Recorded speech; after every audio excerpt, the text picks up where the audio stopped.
Welcome to the N1 Fitness Podcast. I'm your host, Marcus Sadu, and today we're going to be chatting about productivity because time is so often the scapegoat for not being able to eat healthfully, maintain a movement practice, and get the sleep we need. First, I'm going to cover how I approach getting shit done. Then I'm going to run you through a typical day in my life as far as how I structure my work. And then lastly, I'm going to give you 5 actionable takeaways that you can implement today in order to be more productive and essentially free up additional time and space for yourself. Now, just a little disclaimer here, I am not the most productive dude in the world, but I have been running a successful fitness business for the last 8.5 years on my own. The only thing I've contracted out has been accounting because it is the bane of my existence and I don't even want to learn how to do it, so I pay someone else to do it for me. Meaning I do all of the coaching at N1, I built and manage the website, I do all of the social media, I produce, record, and edit the podcast from front to back, and I manage the N1 YouTube page. And also I've been doing this while living out of a carry-on size backpack and traveling the world for the last 2 years. So the point of me mentioning that is not for a pat on the back, it's just to illustrate how much you can actually get done day to day while still prioritizing your health and staying in shape. So the way I approach getting a bunch of stuff done is sort of by reverse engineering my day. And the reason I say that is because so many productivity gurus out there talk about waking up at 4 a.m. and meditating and drinking some sort of special tea while journaling about manifesting how the day is going to play out. And that's totally cool. However, I approach this stuff differently because what these folks often don't mention, most likely because it's not all that sexy, is that your quote unquote morning routine starts the night before. If you want to get up and have a productive day, let alone productive morning, it starts with a great sleep the night before. It is crucial that you wake up feeling rested and alert all day. And in order to do that, you need to provide your body and your brain with the sleep it needs. You can't just set your alarm for 4 a.m. after having gone to bed at midnight and crush the next day. It's just not going to happen. 7 to 9 hours is going to be the sweet spot sleep-wise, but the only way to truly know how much sleep you need personally is to go to bed early enough to wake up without an alarm each day. So productivity priority number 1 is sleep. Now that you're feeling refreshed, the first 2 to 3 hours of the day are going to be the most productive for the vast majority of folks. For example, productivity post-lunch takes a serious dip. So the morning is when I recommend you get the bulk of whatever you want to get done, and in the order in which you do things is really important. So do the thing that you want to do the least first. Whatever that task is that you have the urge to procrastinate on because for whatever reason you're just not feeling it, you make that the very first task you complete. This is called eating the frog. Mark Twain said, if it's your job to eat a frog, it's best to do it first thing in the morning. And if it's your job to eat 2 frogs, it's best to eat the biggest one first. It's really important to do this for a few reasons. One being, your motivation for that task is never going to be higher than first thing in the morning. It's only going to decline throughout the day. And number 2 is, by completing that tough task, your day is going to feel like a win right off the bat, and that's only going to create really solid momentum for the rest of your day. Now, here's what I'd recommend you not do. Go on social media first thing in the morning. And not because social media is inherently evil, but because it's a misallocation of resources, meaning social media does not require a lot of energy, focus, or attention. So it doesn't make much sense to use that really valuable first chunk of the day, that first 2 to 3 hours, where you're most productive, doing something that doesn't require much of anything from you mentally. You can go on social when you're tired and you will do just fine. But you're not going to create any new healthful habits or get really tough tasks done when you're mentally and physically drained. So the when matters. Now you might be thinking, I don't work from home like you, Marcus, so I'm not able to start the most crucial task first thing in the morning because I need to get ready and roll out to work before I can get rolling. In this case, I'd actually recommend using that first small chunk of your day to take action on a habit you're working at implementing. So let's say getting more movement into your day is that goal. Go for a walk first thing in the morning. Prep your coffee maker the night before, lay out your clothes ahead of time, and make it as easy as possible to follow through with that action first thing in the morning. Now, if it's not walking, maybe it's eating more healthily, then you can use that time to make yourself an awesome breakfast. If it's neither walking or nutrition related, it could be going for a workout. Do that first. Whatever you have the most resistance around, but truly want to implement into your life in a meaningful way, do that first. Eat the frog. Now, once you get that first difficult task done, do the next most difficult task and so on. It's really just ruthless prioritization that is going to have you feel and be your most productive. Now, a quick note on structuring, scheduling, and protecting your time. If you are in the I want to implement more movement in my day camp, I'd recommend that you literally write walk in your calendar with a specific time you're going to do it and protect that time as if it were a business meeting with your boss or a dinner date with a friend. It's important that it holds the same weight because that's the only way you're going to do it consistently. In this instance, you now have a walking date with yourself every morning at 7:30 a.m., say, and it's not something that only gets done if nothing else comes up, because something will always come up. So if it's a priority for you, schedule it and protect it. You can also get creative with this stuff. So for example, you can catch up on calls while walking. You can listen to a podcast like this. You may even be walking and listening to this right now. And if so, I love it. You can stack tasks or pair them. So for example, walk to go get groceries, walk to the bank, walk to a coffee shop, walk your kid to school, walk your partner to work, whatever. There are tons of ways in which to implement this stuff into your life. And it's not a matter of if you can do it, it's how you can do it, if it's a priority. Now I want to run you through a sample day in my life just to show you exactly how I structure my time in order to be as productive as possible and set myself up for success. Now, like I mentioned at the outset, the key to productivity is a solid sleep first and foremost, so we'll start with my routine the night before. I typically turn my phone on airplane mode around 8 p.m., and I do this because it's a representation that my workday is totally done and that it's time to start winding down a little bit. I'll typically watch a show or maybe some YouTube vids, and I'm sure to keep the light down both in the room that I'm in and also on my computer screen because I don't want to stimulate myself with light to the point where my body thinks it's daytime because obviously it's nighttime. And then once I finish my show or whatever I was watching, I set up my coffee for the following morning, I brush my teeth, and I crawl into bed. Then in the morning, I'll wake up without an alarm and I'll meditate first thing for 10 minutes. And I don't necessarily do this for productivity purposes. I do it to check in with myself. It's sort of like a, hey, morning Marcus, how'd you sleep, bud? How are you feeling today? And where are you at? And I use my Apple Watch to guide my meditation. So the watch has a breathe app in it and it vibrates for the inhale and it goes still for the exhale. So I run through 2 5-minute segments and it gives me my heart rate at the end of each segment. And monitoring your morning heart rate can actually tell you quite a bit. So for example, if I haven't slept well, if I maybe had a few drinks the night before, or if I ate dinner too late, or I just ate too much, all of these things will impact my heart rate for the worse. And then on the other hand, if I button up everything on the lifestyle front, my heart rate will be lower. So it's a bit of a gauge to let you know where you're at habit-wise or lifestyle-wise or how that previous day or days have gone. That's just a quick little aside on heart rate. Now, after that little 10-minute session, I'll get up and make my bed always, no matter what. I watched a Navy SEAL commencement speech probably 5-ish years ago about making your bed, and I have not missed a day since. It feels good. Then I'll head into the kitchen and turn on the coffee maker. I'll fire up my computer and I start writing. My phone is still on airplane mode because I don't even want to tempt myself to use it, especially when I haven't completed my toughest task for the day yet. Now, writing, which is actually podcast prep, is the activity that I have the most resistance around. So I always do it first. No phone, no emails, nothing until my writing or podcast-ish job task is complete.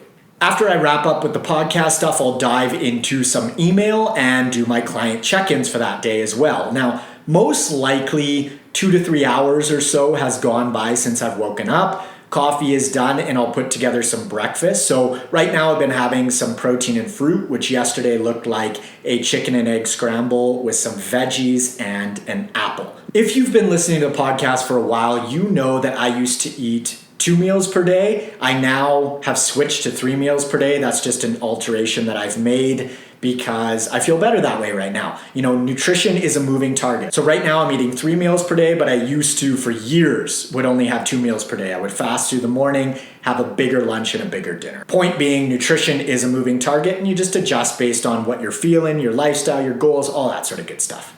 Then I'll let my food digest, I'll wrap up with my client check-ins and head off to the gym about an hour or an hour and a half after eating. Now, for myself, the gym at this point is automatic. It's not a matter of if I'm going or not. But if it wasn't automatic, I do that first and foremost, likely right after I drink my coffee. But again, the podcast stuff is the toughest for me, so I prioritize that. After I finish my workout, which I walk to and from and or take public transit, depending on what city I'm in, because I got rid of my car 2 years ago, which I actually might put a podcast together about that because it's been a really cool experience. I had a car for like 15 years and I decided to ditch it 2 years back and not get another one. Now, if you follow me on Instagram, you know I spend a lot of time out of the country, digital nomading around. So hypothetically, if I did have a car, it would just be sitting there not being used most of the time anyway. But I have seen a massive uptick in sense of well-being, as well as a whole bunch of other cool benefits. So let me know if you'd be interested in that podcast topic, and I will be glad to put an episode together on it. But back to the day. Workout is wrapped. I come home and I make some lunch, and then I do the bulk of my learning for the day. So I invest 10 hours per week at the absolute minimum in learning, typically via podcast, because I want to be the best coach I possibly can be, and I just love to learn. Now, my learning isn't always about nutrition, sleep, and training stuff specifically, but it often is. I'll listen to essentially anything that I think will give me insights into being better at what I do. This is also when I'll get my steps in, because it's just as easy to move while listening to a podcast as it is to sit there. I actually find that I retain the information better while I'm on the move. Not working out, because I find it hard to concentrate on a podcast while I'm working out because I'm so focused on the given exercise that I'm doing. But walking on the other end, totally doable. Post-walk and learning, I'll head back home and I'll check in on my clients that I spoke with earlier via email. I'll set up a social media post and then I'll start putting together some dinner. Post-dinner, I'll wrap things up with work and I'll relax with a show or something like it. And that's pretty much all she wrote during the week. Saturday and Sunday look a little bit different because I don't work as much as I do Monday through Friday. However, I still do like to do some work every day. I also take a break from my 2 hours of learning and meditation on the weekends. So the weekends are definitely lighter, but personally, I love what I do and I just end up working every day, even if it's only for an hour or so, which is rare. It's typically more, but either way. Okay, so now I want to give you some really actionable takeaways that I use on a daily basis that you can implement in your life and get more done. So the first one is something I call the 2 birds, 1 stone approach. And simply put, it's task pairing. I spoke a little bit about this before with the walking and the podcast, but you know I like everyone to get 10,000 steps in per day, me included. But my learning is also really important to me. So I pair these 2 tasks. I listen to podcasts or audiobooks while I walk. This way I can get both done at the same time. But if I insisted on my learning being from a physical book, it would literally add 2 hours of work time to my day, because going for a walk while reading isn't all that practical. Side note, I find it hilarious when people are walking down the street reading a book. I also find it really endearing, but that is just not me. I'd probably run into poles and sprain ankles, but to each their own. Now, the second practical takeaway is around your phone. If you still got your notifications on your phone, meaning you get notified every time you get a like, there's a weather announcement, a news piece, a Twitter comment, or whatever notifications are out there these days, I'd recommend getting rid of them all. The only notification I have on my phone is either via a call or a text from someone. That is it. I implemented this probably 3 or 4 years ago, and it legitimately changed my life. And the reason is attention and focus are really valuable resources. So if you've got constant notifications grabbing your attention, you're going to get far less done throughout the day. And not to mention, talk about a recipe for ADD, right? There's a serious cost for being constantly distracted and task switching. Multitasking is not possible. We can only do one meaningful thing at a time. Oh, and also I keep my phone on silent 24/7. It just doesn't make noise. And this is potentially where I've lost you, because you might be like, there is no way I'm keeping my phone on silent. I get it, but definitely remove the notifications. That is the biggie here. The reason I keep my phone on silent is just because I find the text noises distracting and kind of annoying, and it just diverts my attention, so I eliminate that. The third takeaway is to structure social media and email use. So probably 4 or 5 years ago now, I set a limit on how many times I checked email per day. And the reason I implemented this was because I read a book called The 4-Hour Workweek with Tim Ferriss, and he mentions in the book, it's a question essentially, would you do your laundry one piece at a time or wait until you have a whole load and do it then? In regards to email. And I was like, shit, that makes so much sense. So now I check my email no more than 2 to 3 times per day. Now, I have an email-based business. My coaching is all done online, and I'm easily able to provide a great service by checking email no more than 2-3 times per day. Now, some folks have different job setups, so that might not be all that implementable for you, but you might actually be surprised. As far as structuring social media stuff, I have a limit in that I can only check Instagram and Facebook 3 times per day max, and I actually track this. I know I'm a fucking nerd, all right? I've been doing this for a couple years, and I slipped up since March with this whole COVID thing. And so just 2 weeks ago, I implemented it again, and man, I feel so much better. And ironically, I've been posting more content for you guys over the last few weeks while spending less total time on social, which has been really cool, yet unexpected. It's sort of counterintuitive, actually. And the reason is because I'm really making those 3 times I check Instagram and Facebook count versus opening the app 20 times per day because I wasn't abiding by the limit I had set for myself. In order to make the social media checking thing less tempting, or essentially have it be an easier transition, I'd recommend keeping your phone in a different room or at least out of hand's reach, because what I noticed when I first implemented this was that I was reaching for my phone out of pure habit. And then when I put it across the room, I noticed myself go to grab it, but it wasn't there. So it both snapped me out of the habit, and it also had me be a lot more aware of just how much I was using my phone habitually, which was pretty sobering, to be honest.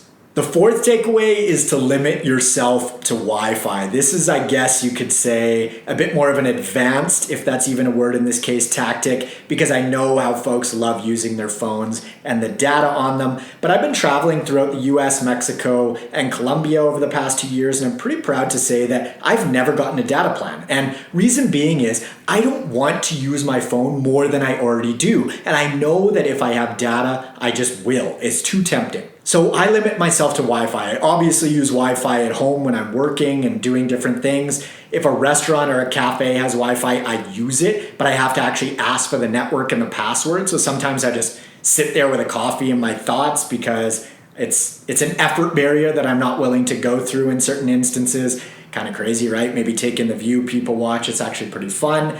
My fifth and final tip to be more productive is just to take better care of yourself. Eating well, moving adequately, and sleeping like a champ is going to have you be way more productive in and of itself. So setting yourself up to be a healthier, better functioning human is key. That means quality nutrition, moving lots, and sleeping well. Now, like anything, you are going to need to tailor all of this stuff to your lifestyle because no 2 lives are exactly the same. It's just like nutrition. When you compound work, family, relationships, preferences, goals, all of it, there are no 2 lifestyles that look the exact same. So use these implementable tips in a way that fits for you and what you want in your life. For example, checking email 2 to 3 times per day might not even be possible given the urgency of your job, let's say. So modify that in a way that works for you. Or maybe you like the idea of getting rid of some notifications on your phone, but not all of them. Great, do that. Maybe you get a whole bunch of spam email right now because you're subscribed to a whole bunch of old email lists. You could commit to unsubscribing to all of the ones that don't serve you for the next month versus deleting the email and getting it again and again and again and just deleting it each time.